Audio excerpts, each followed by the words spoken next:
మార్స్పై మొదటి మానవ వాసులు ఉండే పరిపూర్ణ స్థలాన్ని శాస్త్రవేత్తలు కనుగొన్నారు. మార్స్పైకి అడుగుపెట్టే మొదటి అంతరిక్షయాత్రికులు ధైర్యం, జిజ్ఞాస మాత్రమే కాకుండా చాలా నీరు కూడా అవసరం. ఎందుకంటే త్రాగడానికి, ఊపిరి పీల్చడానికి, ఆహారం పెంచడానికి, తిరిగి భూమికి వచ్చే రాకెట్ ఇంధనం తయారు చేయడానికి కూడా నీరు అవసరమవుతుంది. మధ్య అక్షాంశాల గర్భంలో నీటి భద్రత. యూనివర్సిటీ ఆఫ్ మిసిసిప్పికి చెందిన గ్రహభౌతిక శాస్త్రవేత్త ఎరికా లుజీ నేతృత్వంలో ఒక కొత్త అధ్యయనం మార్స్ మధ్య అక్షాంశాల్లోని మట్టిలో పైభాగానికి అతి దగ్గరగా ఐస్ ఉండే ప్రాంతాన్ని సూచిస్తుంది.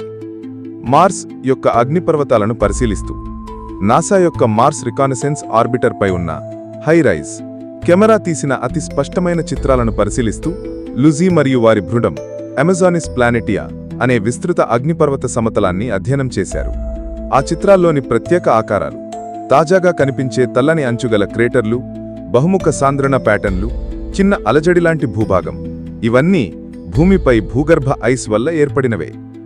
ఈ ఆధారాలు చూపిస్తున్నాయి నీటి ఐస్ కేవలం 1 మీటర్ లోతులోనే ఉండే అవకాశముందని. దీన్ని రాబోటి డ్రిల్స్ లేదా భవిష్యత్తులో వెళ్లే యాత్రికులు సులభంగా త్రవ్వి పొందగలరు.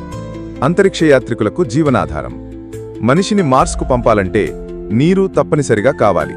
త్రాగడానికి మాత్రమే కాకుండా ఇంధనం కోసం, ఆక్సిజన్ కోసం కూడా అని లుజీ చెప్పారు. భూమి నుంచి వాటర్ టన్నులను తీసుకెళ్లడం చాలా ఖరీదైనది. అందుకే ఇన్ సిటు రీసోర్స్ యూటిలైజేషన్ అంటే స్థానిక వనరులను ఉపయోగించడం ద్వారా ఖర్చులు, లాంచ్ బరువు తగ్గించడం లక్ష్యం. మార్స్లో ఎక్కువగా ఐస్ ధృవాల దగ్గర ఉంటుంది, కానీ ఆ ప్రాంతాలు చాలా చలిగా ఉంటాయి, సూర్యకాంతి తక్కువగా ఉంటుంది. కానీ అమెజానిస్ ప్లానెటియా వంటి మధ్య అక్షాంశాలు సౌరశక్తి కోసం తగిన సూర్యకాంతినిస్తాయి. అదే సమయంలో ఐస్ క్షీణించకుండా ఉండే చలిని కూడా కలిగి ఉంటాయి. హైరైజ్ కంటి కోణంలో Mars. HiRISE high resolution imaging science experiment 30 సెంటీమీటర్ల పరిమాణంలో వస్తువులను కూడా స్పష్టంగా చూపగలదు. వీటి ఫోటోల్లో లుజీ బృందం చిన్న కానీ స్పష్టమైన క్రేటర్లను గుర్తించింది. ఇవి తెల్లని పదార్థాన్ని బయటకు త్రవ్వినట్లు కనిపిస్తాయి. ఇలాంటి తెల్లని పదార్థం భూమి మీద లేదా మార్స్లోని ఇతర ప్రాంతాల్లో ఐస్ అని ఇప్పటికే నిర్ధారించబడింది. అలాగే సైబీరియా, అలాస్కా వంటి ప్రదేశాల్లో కనిపించే పర్మాఫ్రాస్ట్ ప్యాటర్న్లు కూడా అక్కడ ఉన్నాయి. ఐఎస్ఆర్యుకి మార్స్ ఐస్. ఈ ప్రాంతంలో ఐస్ ఉండడం చాలా ఉపయోగకరమని శాస్త్రవేత్తలు భావిస్తున్నారు. ఎందుకంటే 4 యాత్రికులు 500 రోజుల వెర్బ్ లైఫ్ అంటే వసతి కోసం కనీసం 20 టన్నుల నీరు అవసరం. భూమి నుంచి తీసుకెళ్లే ప్రయత్నం అతి ఖరీదుతో కూడినది అవుతుంది. ధ్రువ ప్రాంతాల్లో ఐస్ ఎక్కువగా ఉన్నా చలిలో జీవన సౌకర్యాలు కష్టమే.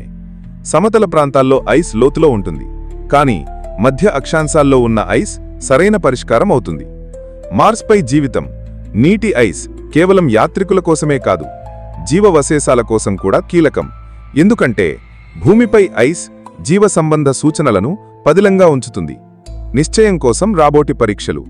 అంతరిక్ష యాత్రికులు అడుగు పెట్టకముందు రాబోటి రాడార్ సౌండర్స్ అంటే షరాడ్ వంటి పరికరాలు ఐస్ మందం, స్థిరత్వం అంచనా వేయాలి. తర్వాత డ్రిల్లర్ కలిగిన రోవర్ లేదా ల్యాండర్ అక్కడికి వెళ్లి నమూనాలను సేకరించాలి.